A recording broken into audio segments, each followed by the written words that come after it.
Amém, irmãos? Espero que os irmãos estejam bem, em paz. Vamos ao nosso texto base. Hoje, no primeiro livro do profeta Samuel, capítulo 29, diz assim a palavra do Senhor.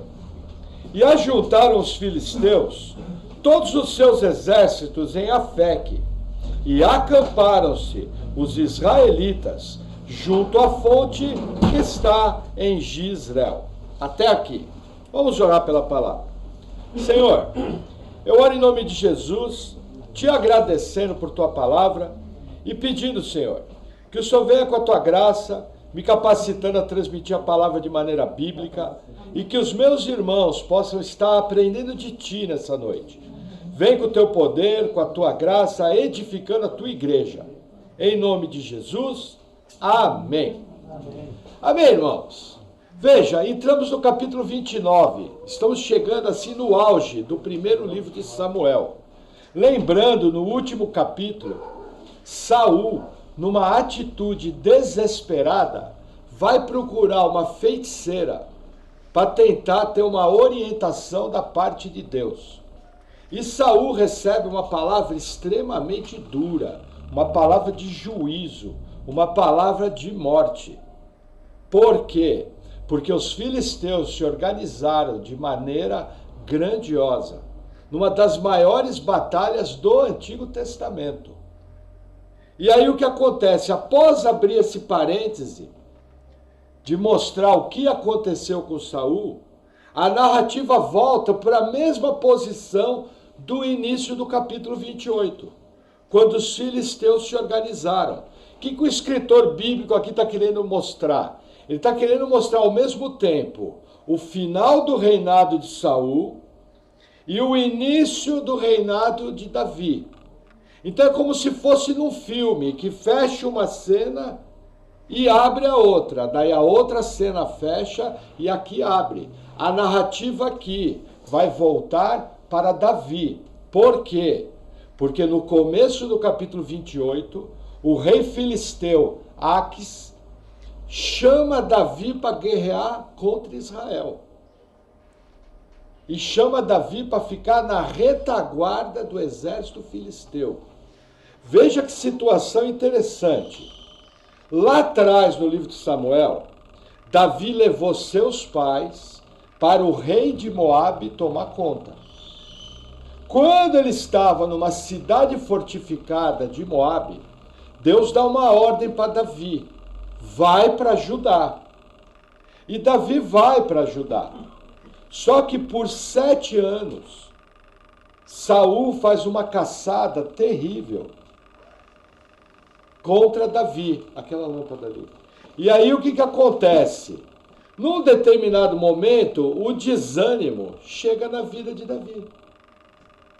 Da mesma maneira que na vida do crente, quando situações difíceis acontecem, a nossa fé pode se abalar, a nossa fé pode passar por uma crise. Por quê? Porque o nosso emocional, ele oscila. E ele reflete na tua vida cristã. Nós não somos um robô, não somos um boneco. Nós somos um ser humano, complexo. Entendeu? A nossa existência, ela é uma existência completa.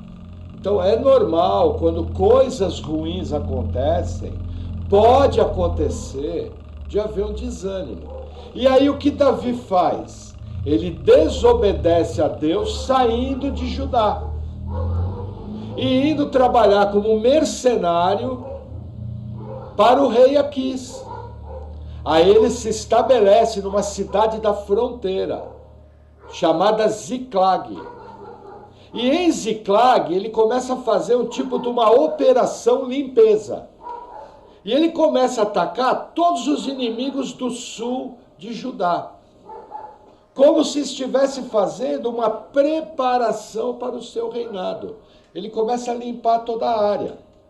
E aparentemente está tudo bem. Por quê? Porque Davi começa a enriquecer, Davi começa a ter bens, todos os seus 600 homens se instalam confortavelmente na cidade de Ziclag, e a perseguição de Saul para, porque Saul não tinha condição de entrar num outro território.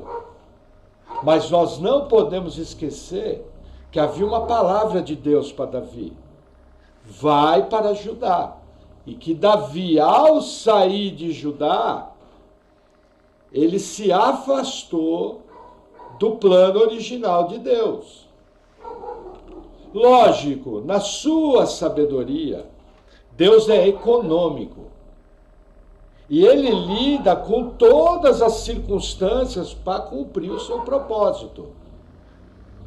Davi era um homem segundo o coração de Deus, Davi era um homem correto, mas pecador como nós. E a sua atitude errada, ela vai trazer uma consequência terrível.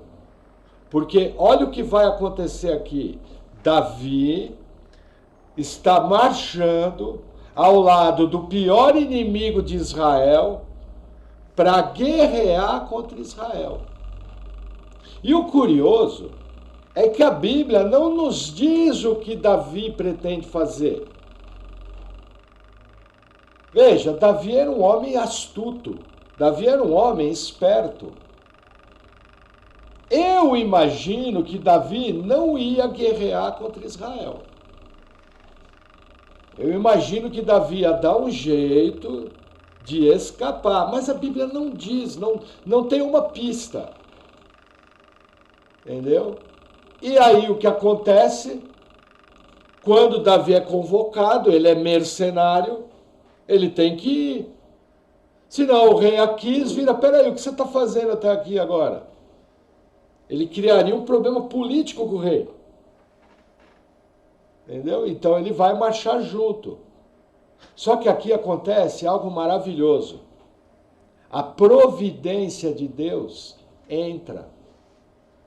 E Deus soberanamente decide por Davi. Olha o que vai acontecer. Versículo 2. Deixa eu dar um gole de água. E os príncipes dos filisteus se fizeram para lá com centenas e com milhares. Porém, Davi e os seus homens iam com Aquis na retaguarda. Disseram então os príncipes dos filisteus: que fazem aqui esses hebreus? E disse Aquis aos príncipes dos filisteus: não é este Davi, o servo de Saul, rei de Israel, que esteve comigo alguns dias ou anos?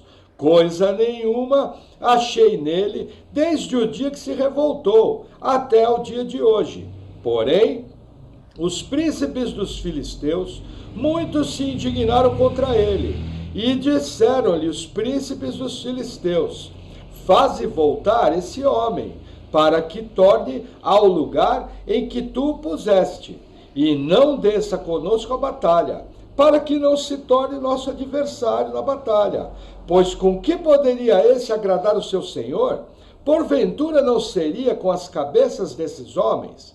Não é esse aquele Davi, de quem uns aos outros cantaram nas danças, dizendo: Saul feriu seus milhares, porém Davi os seus 10 milhares? O que acontece, irmãos?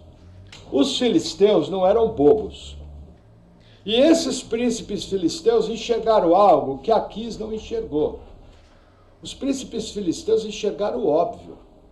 Eu estou entrando numa guerra contra Israel. Como que eu vou permitir que o principal general israelita marche na minha retaguarda? Se ele quisesse se reconciliar com o rei, o que ele vai fazer? Vai nos atacar no meio da batalha para poder se tornar um herói e reconciliar com o rei. Gente, perfeito. Ó, os filisteus podiam ser pagãos, os filisteus podiam ser inimigos de Deus, mas eles não eram burros. Ao contrário, eram extremamente capacitados. E veja que interessante, aqui eu aprendo um princípio que muitas vezes o crente tem dificuldade de entender. Veja, é o princípio que eu chamo da autoridade funcional. O que é autoridade funcional? Vou fazer uma pequena ilustração.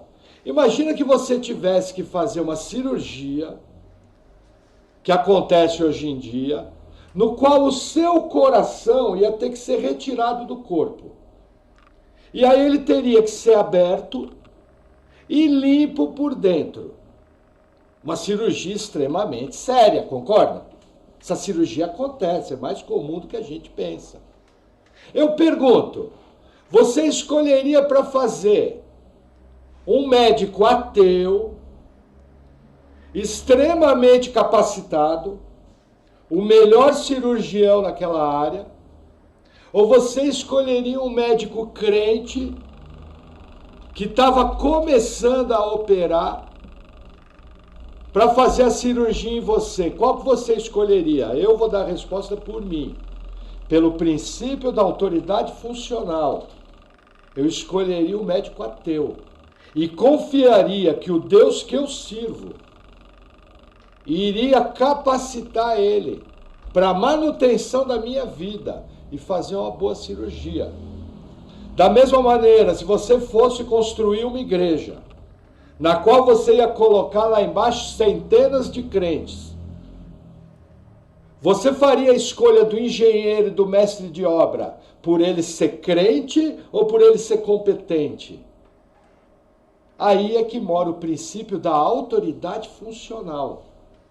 Muitas vezes na nossa vida cristã, nós temos a opção de escolher nossos irmãos para estarem fazendo as coisas. E isso é bom, isso é ótimo, sempre que eu posso escolher um irmão. Porém, eu tenho que lembrar que quem capacita é Deus. E aí, entra às vezes uma pessoa que não serve a Deus, sendo usada pelo próprio Deus para abençoar. Existe um exemplo clássico na Bíblia, que é um homem chamado Irão Abife. Irão Abife foi o responsável da construção do Templo de Salomão. Salomão, extremamente sábio, procurou o melhor artesão para construir tanto a casa de cedro que ele tinha, como o templo do Deus Altíssimo. Curiosamente, Salomão foi pegar um incircunciso para ser o responsável da obra. Talvez seja o exemplo mais clássico de autoridade funcional que nós temos na Bíblia. Tem alguns outros, mas esse assim fica nítido. Por quê? Porque foi construído o templo do Senhor. E por que a autoridade funcional ela é bíblica? Porque, veja, muitas vezes os incrédulos vão nos dar um exemplo de uma sabedoria humana extremamente útil na minha vida e que pode ser aproveitada de maneira correta. Então você não deve nunca fazer um julgamento apenas pela fé. Você deve examinar o todo. Entendeu? Agora, se eu puder juntar o útil ao agradável, eu vou escolher o melhor profissional que seja o melhor crente. Com certeza. Mas nem sempre isso vai ser possível.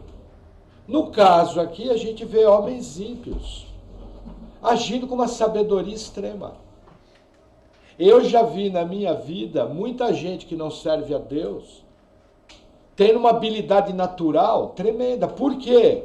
Porque, veja, da mesma maneira que existem dons espirituais, existem dons naturais. Os dois são Deus que dá. A nossa criação é única. E Deus, soberanamente, Ele distribui os seus dons naturais e espirituais da maneira que Ele bem entende. Amém? Vamos seguir um pouquinho mais. Versículo 6. Então Aquis chamou a Davi e disse-lhe: vive o Senhor, que tu és reto, e que a tua entrada e a tua saída comigo no arraial é boa aos meus olhos, porque nenhum mal em ti achei, desde o dia em que a mim vieste, até ao dia de hoje. Porém, aos olhos dos príncipes não agradas. Volta, pois, agora, e vai em paz, para que não faças mal aos olhos dos príncipes dos filisteus. Então Davi disse a Aquis: por quê? Que fiz? Ou que achasse no teu servo, desde o dia em que estive diante de ti, até o dia de hoje, para que não vá e peleje contra os inimigos do rei meu senhor. Respondeu, porém, Aquis, e disse a Davi: bem o sei, e que na verdade aos meus olhos és bom como um anjo de Deus. Porém, disseram os príncipes dos filisteus: não suba este conosco à batalha. Agora, pois, amanhã de madrugada, levanta-te com os servos de teu senhor, que tem vindo contigo, e levantando-vos pela manhã de madrugada, e havendo luz, parti. Então Davi, de madrugada, se levantou ele e os seus homens para partirem pela manhã e voltarem à terra dos filisteus. E os filisteus subiram a Jizreel. Até aqui. Veja que interessante. Um rei ímpio, pagão, de uma terra que se adorava a um demônio chamado Dagon, usando o nome do Deus verdadeiro. Aqui usa o nome Yahvé, que quer dizer Deus salva. Curiosamente, esse rei pagão, ele tem uma série de comportamentos e falas, no mínimo de alguém que anda perto de um servo de Deus.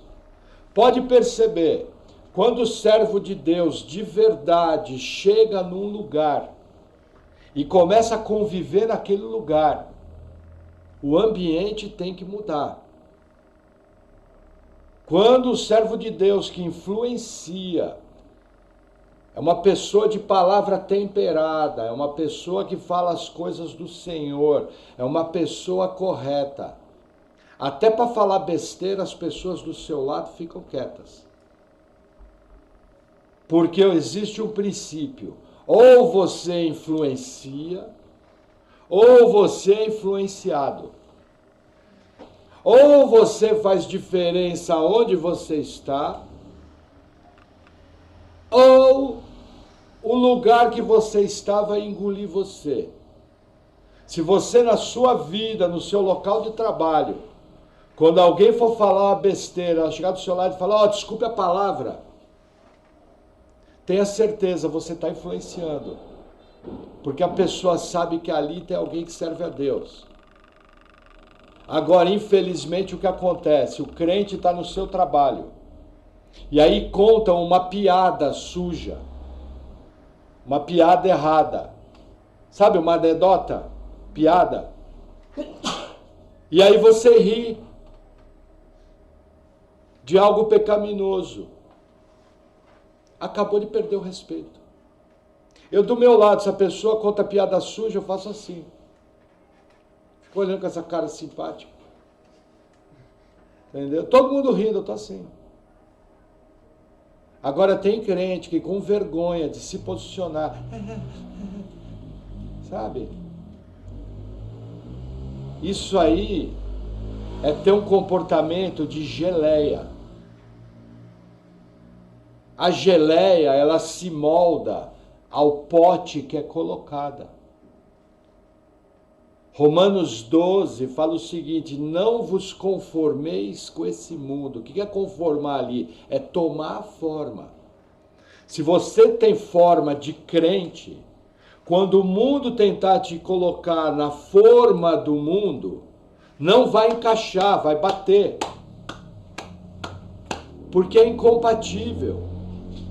A pergunta é: você está lá para ser um embaixador do reino, ou você está lá para agradar as pessoas? Porque entenda, a alguém você vai agradar. A gente percebe aqui o rei Aquis, com toda uma conversa que provavelmente ele ouviu de Davi e dos seus homens.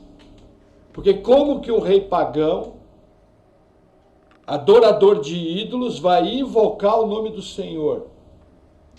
É porque ele teve influência. Eu já vi acontecer várias vezes. Pessoas que não servem a Deus, mas que começaram a andar junto. E a pessoa olhar para a nossa cara, olhar para a cara de algum irmão e falar, vamos orar junto agora? Vamos fazer uma oração? É para isso que nós somos levantados.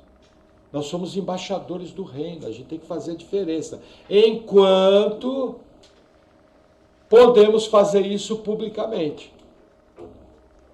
Entendeu? Vai haver um momento que não vamos poder fazer isso publicamente. Mas hoje é um tempo que ainda somos livres. Vamos aproveitar para salgar, para fazer a diferença. Mesmo que seja no meio dos pagãos.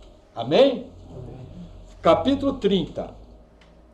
Sucedeu, pois, que chegando Davi e seus homens ao terceiro dia a Ziclague, já os amalequitas tinham invadido o sul e Ziclague, e tinham ferido a Ziclague, e tinham queimado a fogo, e tinham levado cativas as mulheres, e todos os que estavam nela, tanto pequenos como grandes. A ninguém, porém, mataram, tão somente os levaram consigo, e foram a seu caminho.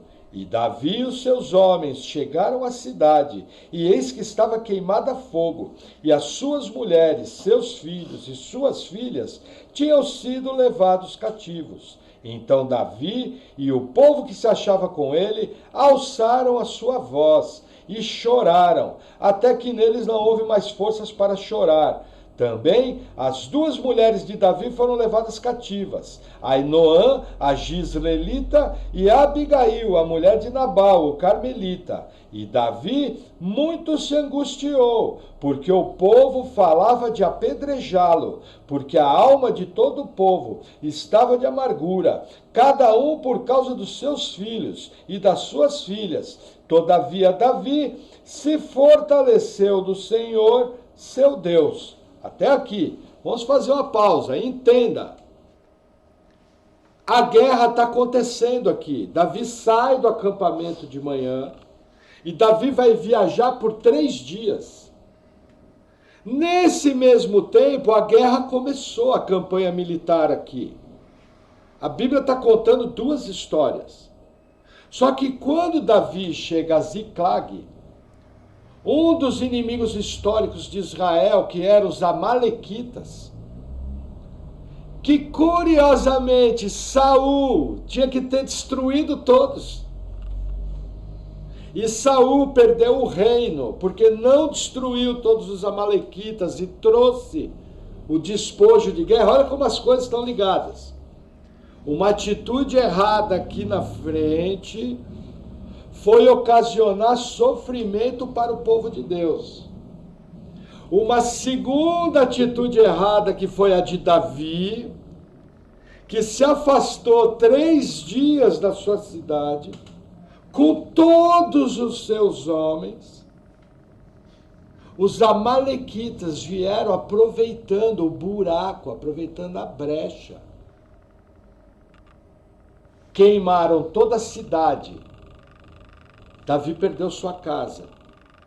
Levaram todos os bens embora. Davi perdeu sua riqueza. E levaram as 2 esposas de Davi.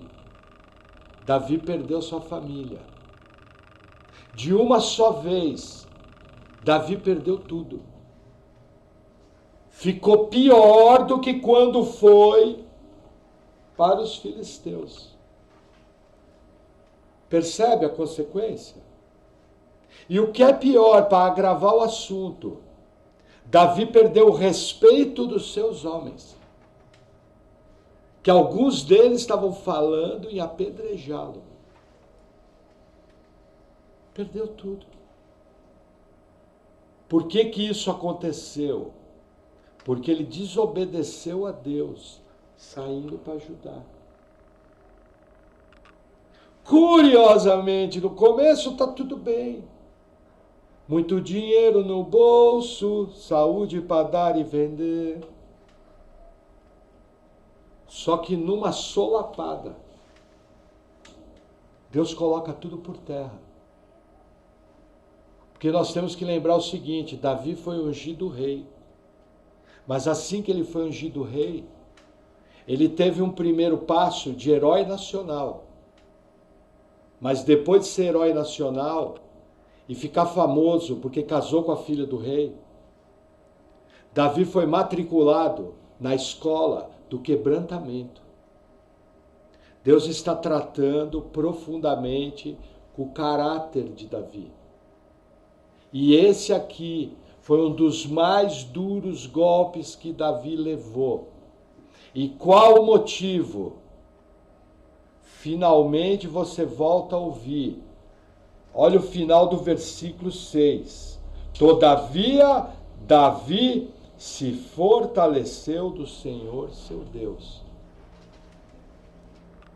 Gente, quando nós levamos as pauladas da vida, só tem um lugar para correr. É para Deus. Lembra daquela máxima que eu falo? Problemas eu não preciso chamar. Eu não preciso procurar. Eles vêm sozinhos. A questão é, quando o problema chega, você vai se fortalecer em quê? Entendem porque Davi era um homem segundo o coração de Deus? Ele era tão pecador como nós. Se bobear algumas áreas de Davi, ele era pior do que nós. Mas Davi, quando errava, corria para Deus. Esse é o maior ensino. Você nunca vê Davi negociando com Deus. Você nunca vê Davi dando desculpa para Deus. Ah, Senhor, mas sabe, a esposa que o Senhor me deu, sabe, estilo Adão?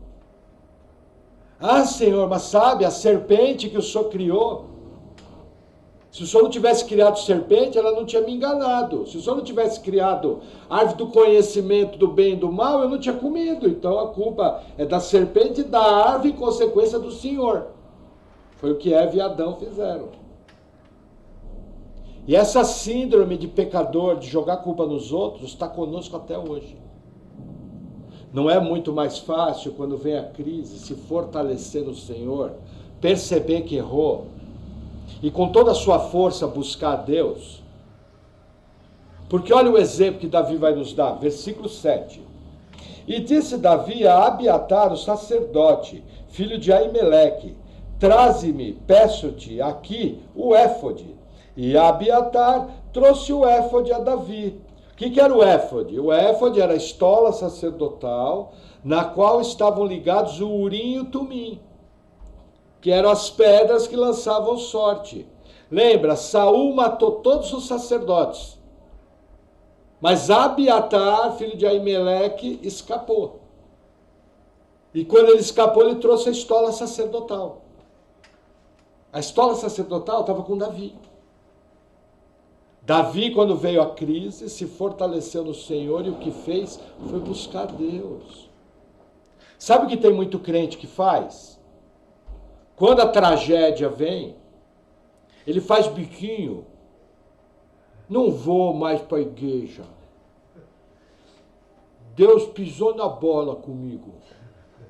Não é assim que faz? Rapaz, acorda, você é criatura. Deus é Pai. Justamente a hora que você tem para a igreja é quando os problemas vêm, porque você só vai se segurar em Deus. Deixa de ser bobo, deixa de ser infantil, deixa de ser criança e seja maduro, faz o que tem que fazer e busque a Deus com toda a sua força. É isso que a gente aprende aqui. Quanta gente fora da igreja, você pergunta, o que aconteceu? Ah, eu não fui mais para a igreja porque roubaram meu carro. E quem diz que Deus tem a obrigação de guardar o seu carro? Ah, eu não vou mais para a igreja porque morreu um parente meu. E quem diz que Deus tem a obrigação de manter todos os seus parentes vivos? Que nessa nossa querida irmã, que teve todos os seus bens roubados, você acha que foi fácil? É um soco na cara. Porque a irmã sabe que vai ter que trabalhar duro para ter tudo de novo. Mas aonde que ela vai buscar força? Senhor, o Senhor me deu uma vez, o Senhor é poderoso para dar de novo. Ainda que a oliveira minta, lembra a oração de Abacuque? Que não venha o seu fruto, eu louvarei ao Senhor. Aí é que entra na prática a oração de Abacuque. Não é para pôr em quadrinho, em cima da geladeira, que nem talismã evangélico. Tem a palavra talismã? Aquela oração é para ser vivida. Senhor, mesmo que o fruto minta, que não tenha colheita, eu vou adorar o Senhor. E, irmãos, deixa eu falar para vocês, pode ser que nós estamos nos aproximando de dias em que a vida da igreja não vai ser fácil. Se você agora, que está tudo bem, está tudo em ordem, você pode vir para a igreja, você não procurar se fortalecer em Deus, se o dia mal chegar, você vai ter problema. Aproveite agora para se fortalecer. Amém? Vamos seguir um pouquinho mais. Versículo 8. Então consultou Davi ao Senhor, dizendo: perseguirei eu essa tropa? Alcançá-la-ei? E lhe disse: persegue-a, porque de certo a alcançarás e tudo libertarás. Partiu, pois, Davi, ele e os 600 homens com que ele achavam, e chegaram ao ribeiro de Besor, onde pararam os que ficaram atrás. E perseguiu-os Davi, ele e os 400 homens, pois que 200 homens ficaram, por não poderem, de cansados que estavam, passar o ribeiro de Besor. Veja que interessante, aqui tem um fato que você não percebe lendo. Deus mandou Davi ir atrás dos amalequitas, correto? Correto. Só que ele tinha um enorme deserto na sua frente. Para onde vai? Para o sul, para o sudeste, para o leste. Vou subir o morro, vou descer o morro. Para onde eu vou?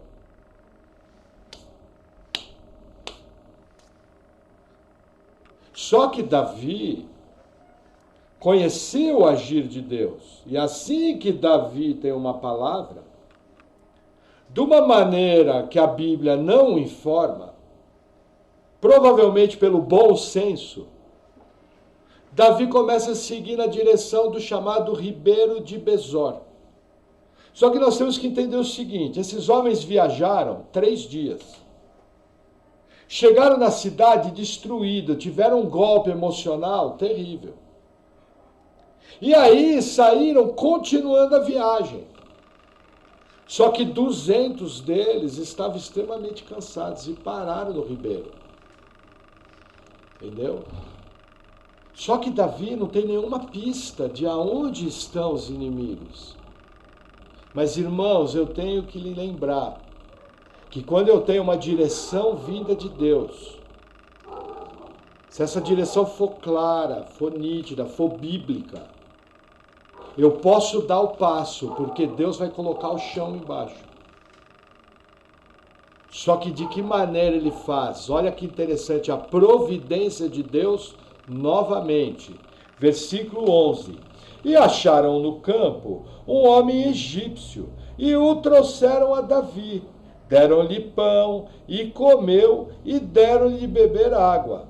Deram-lhe também um pedaço de massa de figos secos, e 2 cachos de passas, e comeu, e voltou-lhe o espírito, porque havia 3 dias e 3 noites que não tinha comido pão, nem bebido água.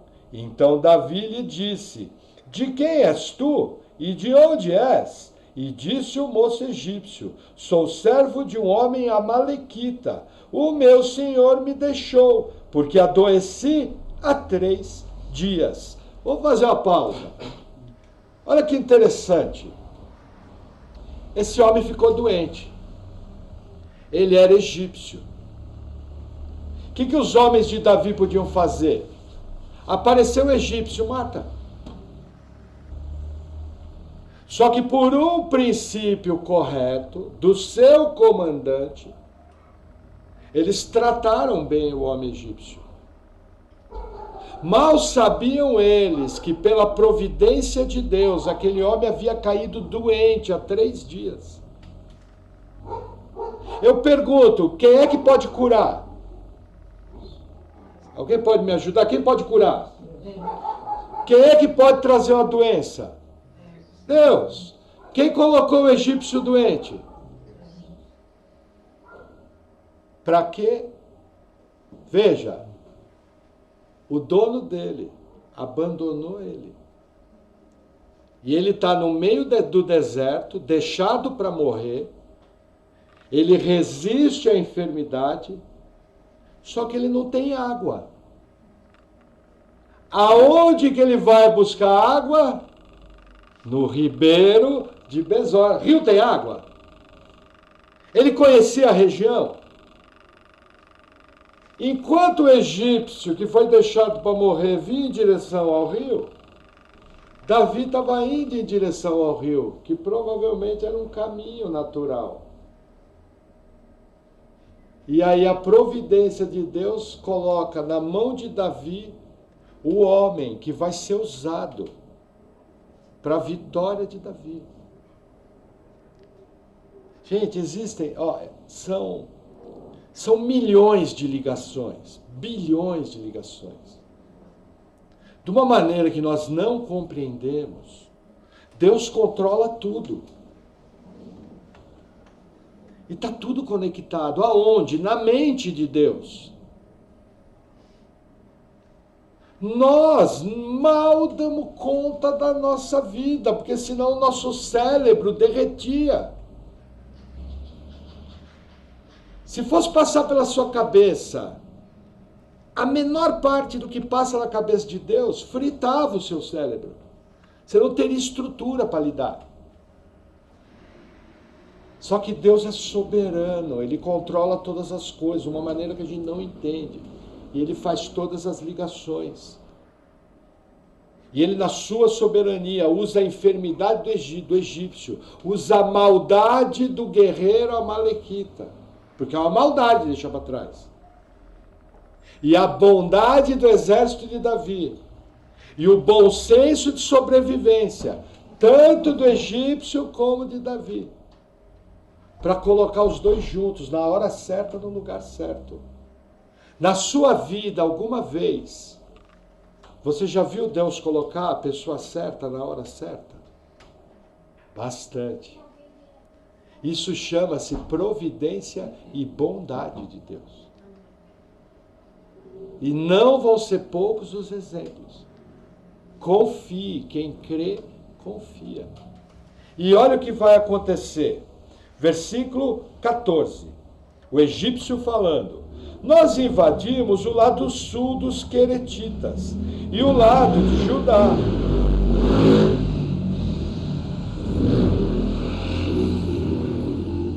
O lado do sul de Calebe.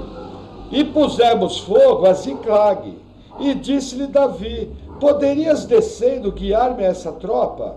E disse-lhe: por Deus, jura-me que não me matarás, nem me entregarás na mão do meu senhor.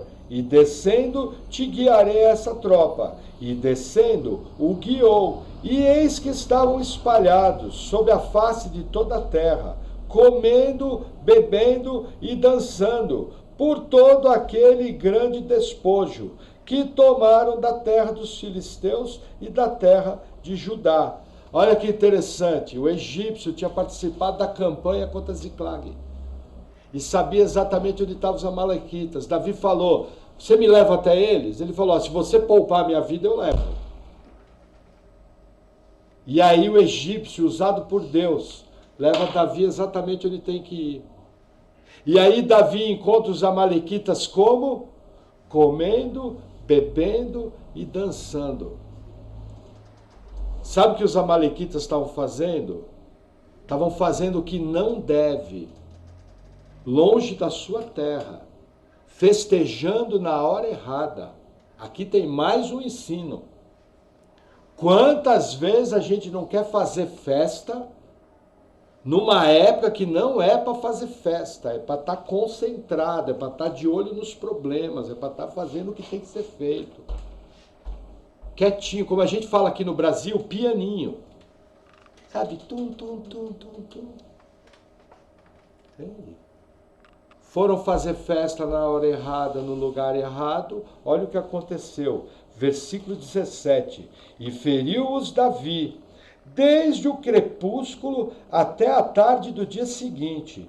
Nenhum deles escapou, senão só 400 moços que montavam sobre camelos fugiram. Assim salvou Davi tudo quanto tomaram os amalequitas. Também as suas 2 mulheres salvou Davi, e ninguém lhes faltou, desde o menor até o maior, e até os filhos e as filhas, e também desde o despojo, até tudo quanto lhes tinham tomado. Tudo Davi tornou a trazer. Também tomou Davi todas as ovelhas e vacas, e levavam-nas adiante do outro gado, e diziam: esse é o despojo de Davi. E chegando Davi aos 200 homens que, de cansados que estavam, não puderam seguir a Davi, e que deixaram ficar no ribeiro de Besor, estes saíram ao encontro de Davi, e do povo que com ele vinha. E chegando-se Davi com o povo, os saudou em paz. Até aqui, o que aconteceu? Eu estava consultando alguns comentaristas. A tropa de amalequitas era enorme. Provavelmente, o exército de Davi enfrentou aqui um exército de 40 a 50 vezes maior. Alguns comentaristas chutaram até mais alto, dizendo que deve ter tido o homem de Davi que chegou a matar 100 homens na campanha militar. Eu estou usando um número mais baixo, 40, 50. E por que isso aconteceu? Porque eles estavam fazendo festa na hora errada, no momento errado. Mais uma vez, eu tenho o comportamento de ímpios, o comportamento de incrédulos, servindo de exemplo. Só que dessa forma é o seguinte, um exemplo negativo, de não ficar fazendo festa na hora errada.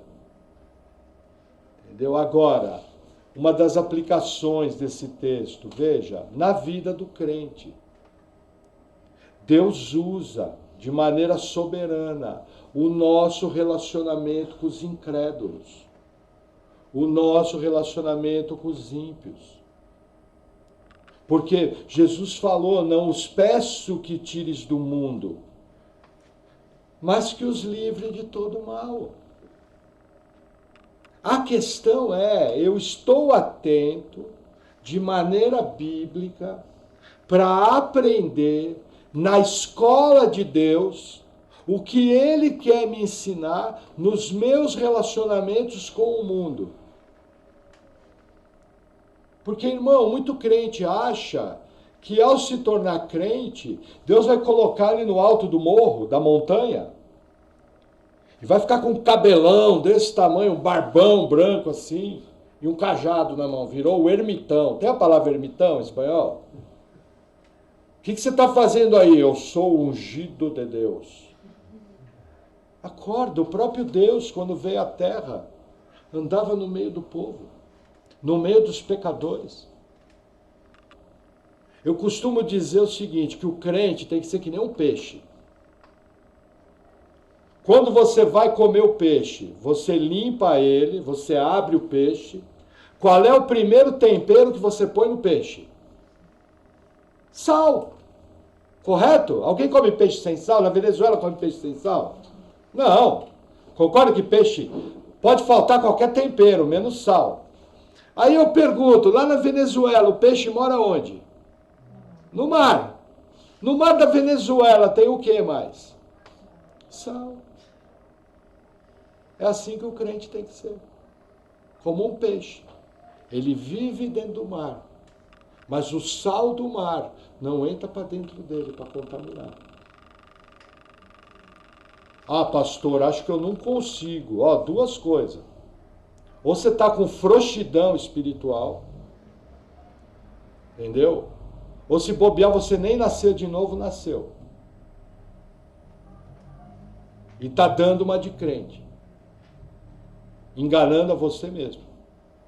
Porque se você não consegue, na sua relação de trabalho, na sua relação de família, na sua relação do dia a dia, manter a santidade, tem algo de muito errado com a sua fé.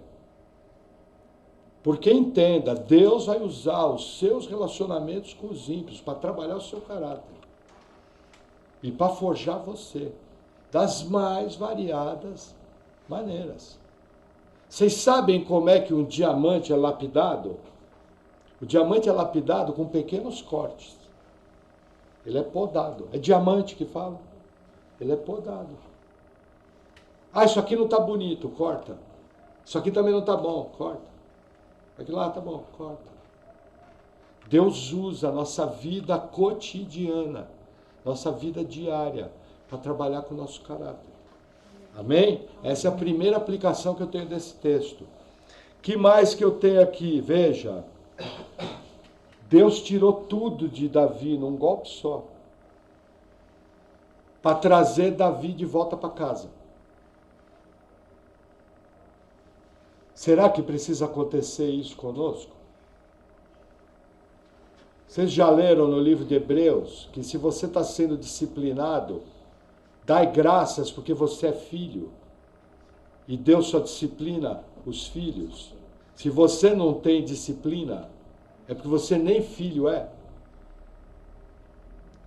Mas a pergunta é, precisa chegar nesse ponto? A vara precisa bater?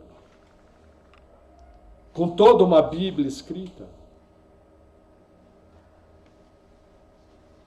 Essa é a pergunta. Tem crente que abusa da longanimidade de Deus. Abusa. Aí Deus é obrigado a vir dar um chacoalhão. Aí a pessoa... Veja, o livro de Provérbios fala que o homem de dura cerviz, quando é corrigido, ele é corrigido de uma maneira tão dura que não conserta mais. Eu conheço história de irmãos que Deus deu um carro. Através daquele carro se afastou da igreja. A pessoa se envolveu num acidente. Perdeu perna, perdeu braço. E quando o pastor foi orar com ele, ele falou, pastor, se você quiser orar, você pode orar. Mas eu sei porque eu estou assim. Porque eu servia a Deus. Quando eu não tinha dinheiro, eu ia todo domingo para a igreja. E aí Deus me deu um carro. E aquele carro foi um instrumento de eu me afastar dele. E eu estou aqui. Eu tenho certeza no meu espírito que isso é uma disciplina dura de Deus. Mas eu vou falar com o pastor, eu vou sair daqui. E a partir de agora, eu vou cuidar da minha vida, servir a Deus de toda a minha força, de toda a minha vontade, de todo o meu coração. Ele sabia, não foi nem o pastor que falou. Aí eu pergunto, se ele disse isso, vou eu discutir com ele? Mas aí eu pergunto, precisava? Vai esperar se machucar para voltar para os caminhos de Deus? Não é melhor, de maneira simples, andar bonitinho, tranquilo? Lógico que vai ter problema, com certeza, mas não problemas de uma gravidade absurda. Você vê, nosso irmão sofreu um acidente, era para ser muito sério. Você tem duas maneiras de olhar, fala, pô, o irmão sofreu um acidente. Aí eu falo, mas era para ter morrido, ou ficado aleijado. Tem a palavra aleijado? Porque cair de 5 metros de altura podia quebrar o pescoço e virar uma planta. Depende como você olha. Eu prefiro olhar do ponto de vista de Deus. Entendeu? Agora tem gente que abusa. Davi, Deus teve que tirar tudo. Aí Davi busca Deus, que Deus faz? Devolveu tudo. Deus vai fazer isso com todos? Não. Mas se você se afastar e você voltar, Deus vai te dar a graça. E vai te dar tudo que você precisa para cumprir o plano dele. Se quiser devolver tudo, bem-vindo, né? Amém, estou dentro. Não tem problema com isso, mas não é garantido. Que mais que eu aprendo? Veja, homens sob pressão podem matar. Os homens de Davi, os 600 homens, entre eles tinha o que a Bíblia chama de filhos de Belial. E eles queriam apedrejar o seu líder. Depois de tanto, Davi, quando eles se encontraram com Davi, eles eram amargurados, sem esperança, sem nenhuma expectativa. Davi deu um sentido de vida para eles, Davi recobrou a dignidade deles, e na primeira crise eles falam, vamos matar a pedrada. Se isso aconteceu com Davi, em algum grau vai acontecer com você. Vai ter gente que vai ser ingrata para você.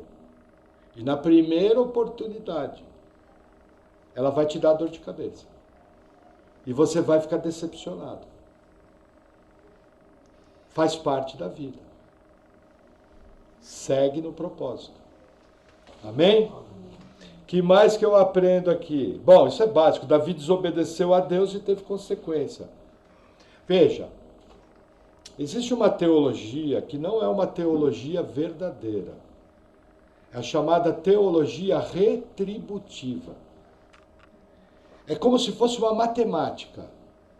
Eu fiz 10 errado, vou receber 10 de consequência. Eu fiz 20 certo, vou receber 20 de consequência. Isso não é bíblico.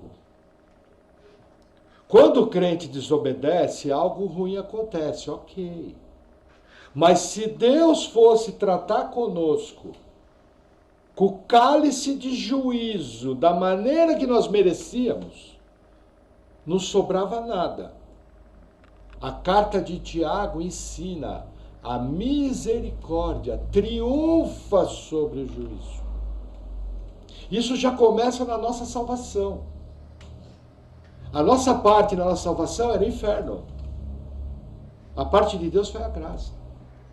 Você não merecia nada. Deus não tinha obrigação nenhuma de salvar você. Se Deus resolvesse não salvar você, Ele ia continuar sendo Deus.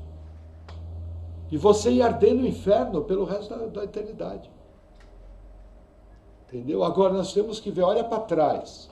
Quantas vezes você já errou? Você teve correção, mas Deus foi bondoso até na correção.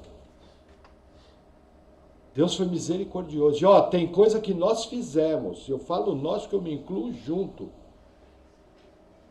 que Deus só mostrou, você errou ali, filho. Você falou, puxa pai, perdão. E a consequência não veio. Como teve coisa que você levou a pancada que... Entendeu? Mas não entra nessa de teologia retributiva. Não é uma matemática exata.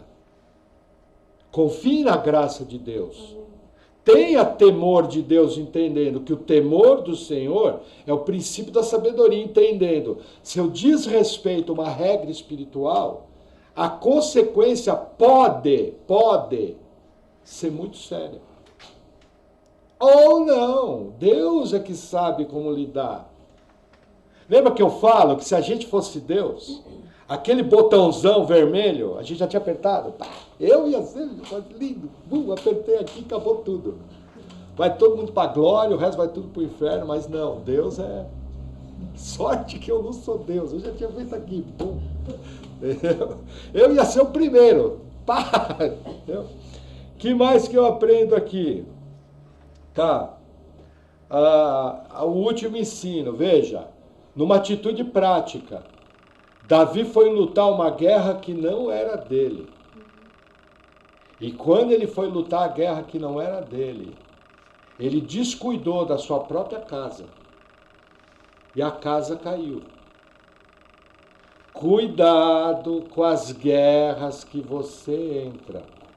Porque se você entrar numa guerra onde o Senhor não está nela, você vai se machucar bastante.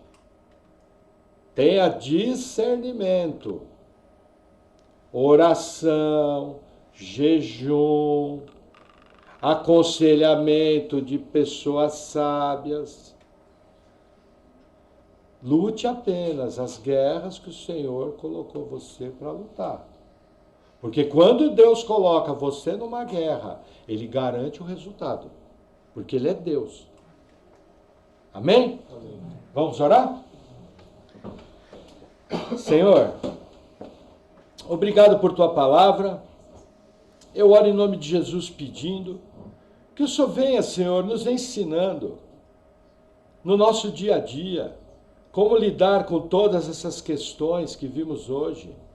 Senhor, se na nossa vida estamos tomando um caminho que não te agrada, que o Senhor tenha misericórdia de nós, que o Espírito Santo que habita em nós possa mostrar os nossos erros, possa mostrar as nossas falhas.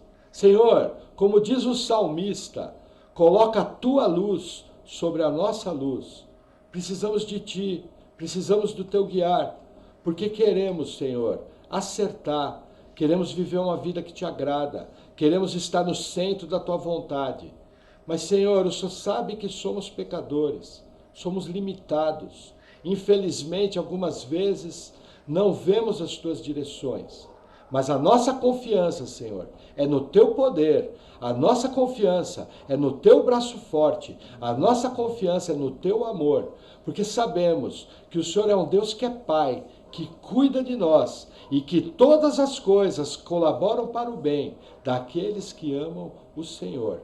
Sê conosco, capacita a tua igreja e obrigado por tudo, Senhor. Em nome de Jesus, amém. Amém, irmãos. Glória.